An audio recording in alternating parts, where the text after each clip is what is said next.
thank you for coming.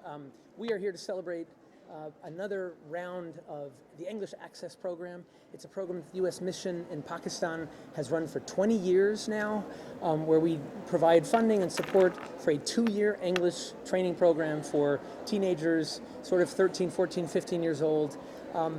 We have reached 27,000 students as of now, and it's growing all the time because this is one of our biggest programs. English language it unlocks so much potential for so many Pakistanis.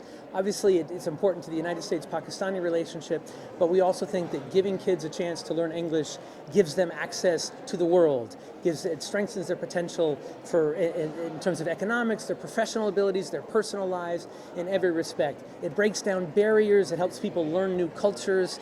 It helps people understand their own culture better. So we're really enthusiastic about teaching English to as many Pakistani kids as we can. And so that's what we're doing here. These kids will spend the next 2 years or so learning English. And as you saw from the panelists who participated, the alumna, this is a really important, really effective program. They learn English very well. They learn skills like speaking and confidence. And then they go on to do whatever they're going to do in life, having had that experience of learning English. Many of them travel to the United States. Of course, we welcome that. So this is just something that is really an important part of the U.S. government's outreach in Pakistan. So thank you very much.